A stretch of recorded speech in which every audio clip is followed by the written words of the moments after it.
آپ کے خیال میں کیا کوئی خاص جماعت ہی نظام اسلام کو نافذ کامیاب کر سکے گی، یا اسے مختلف لوگوں کا مغلوبہ بنا کر بھی کامیاب اسلامی نظام قائم ہو سکے گا؟ میرے نزدیک یہ مغلوبے سے نہیں ہوتا، ایک امیر کے ساتھ ایک جماعت۔ یہ جو متحدہ محاذ ہوتے ہیں مل جل کر، اس سے منفی کام ہو سکتا ہے۔ ایوب خان کی ٹانگ گھسیٹنی تھی، سب نے مل کر ڈیک ہو، وہ جو بھی بنی تھی اس زمانے میں یاد ہوگا مختلف، وہ انہوں نے گھینچ لی اس کی ٹانگ، لیکن نتیجہ کیا ہوا؟ بھٹو صاحب برآمد ہو گئے۔ کھچڑی پکائی تھی کچھ اور نے، حلیم پکایا تھا کسی اور نے، کھایا بھٹو صاحب نے۔ پھر بھٹو صاحب کے خلاف تحریک چلی، اس میں تمام تھے، پی این اے کی تحریک، علماء بھی، مذہبی جماعتیں، غیر سیاسی غیر مذہبی جماعت، غیر مذہبی سیاسی جماعتیں، لیکن نتیجہ کیا نکلا؟ وہ سارا حلوہ جو انہوں نے پکایا وہ ضیاء الحق صاحب نے 11 برس تک کھایا بیٹھ کر۔ تو منفی کام ہو سکتے ہیں، مثبت جب بھی معاملہ آیا اس کے بعد آپ نے دیکھا کہ وہ علیحدہ ہو گئے۔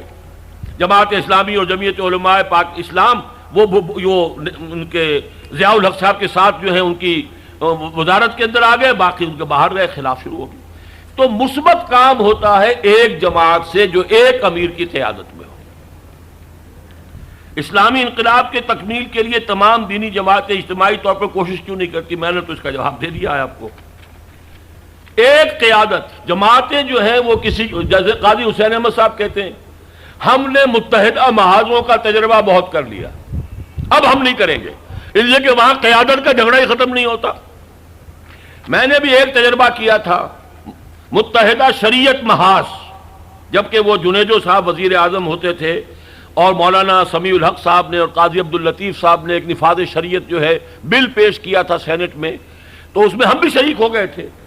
لیکن ہم نے دیکھا وہاں جب اجلاس ہو رہا ہے تو 1 گھنٹے تک بحث ہو رہی ہے کہ یہ پوسٹر چھپا تھا، اس میں میرا نام نیچے کیوں، آپ کا اوپر کیوں، اسی پر جھگڑے ہو رہے ہیں۔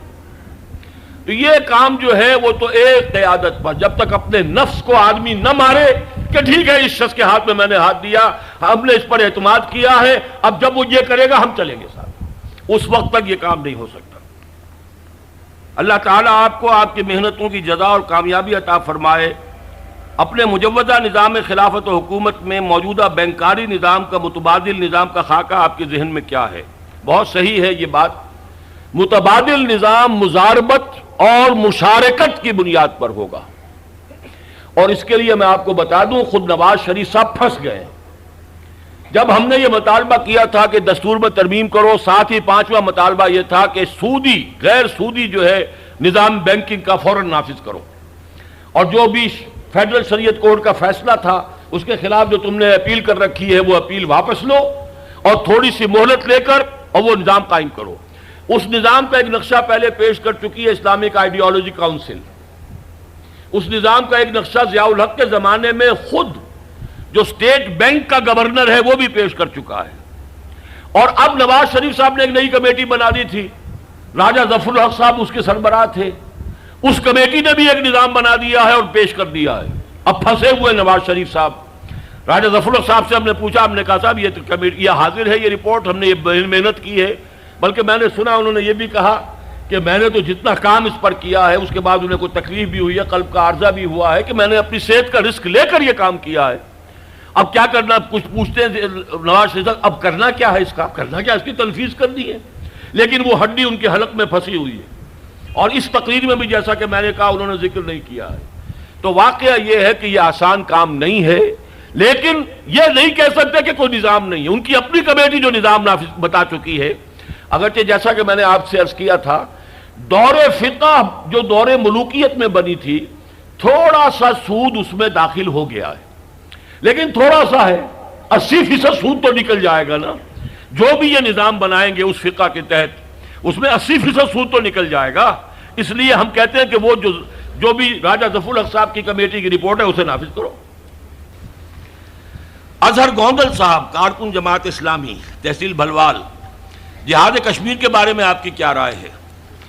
دیکھیے جہاد کشمیر جہاد حریت ہے، آزادی کے لیے، ہندوستان سے آزادی کے لیے جہاد ہو رہا ہے۔ جہاد فی سبیل اللہ کی شرط وہ ہے جو میں بیان کر چکا ہوں، پہلے وہ کردار بنے، پہلے وہ اپنی جان پر اپنے گھر میں دین کو نافذ کریں، عمل صالح موجود ہو، پھر ایک امیر سے بیعت کرے پھر وہ جہاد فی سبیل اللہ ہوتا ہے۔ اتنے گروپ ہیں لڑ رہے ہیں، آپس میں بھی لڑ رہے ہیں، جیسے کہ افغان جہاد میں بھی لڑ رہے تھے، وہ بھی جہاد حریت تھا بنیادی طور پر، آزادی کا جہاد۔ لیکن مسلمان جب جہاد حریت کے لیے جان دیتا تب بھی شہید ہوتا ہے۔ حضور نے فرمایا من قتل دون مالہ فہو شہید، جو مسلمان اپنے مال کی حفاظت میں مارا گیا وہ بھی شہید ہے۔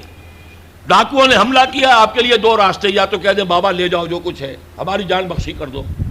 ایک یہ کہ آپ کہتے ہیں نہیں آپ اپنے مال کی حفاظت کرتے ہیں، وہ آپ کو گولی مارتا ہے، جان دے دیتے ہیں۔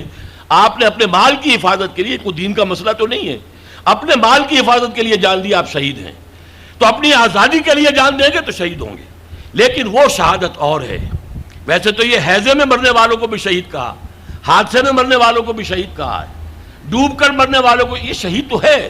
مسلمان جو ہے جو ایمان اور عمل صالح پر عمل کر رہا ہو وہ شہید ہے ہی ہے، لیکن جہاد فی سبیل اللہ اور ہے، اس کا فرق ہے۔ لیکن یہ جہاد حریت ہے اور اس میں جان دینا بھی وہ جو ہے ایک شہادت کی موت ہے۔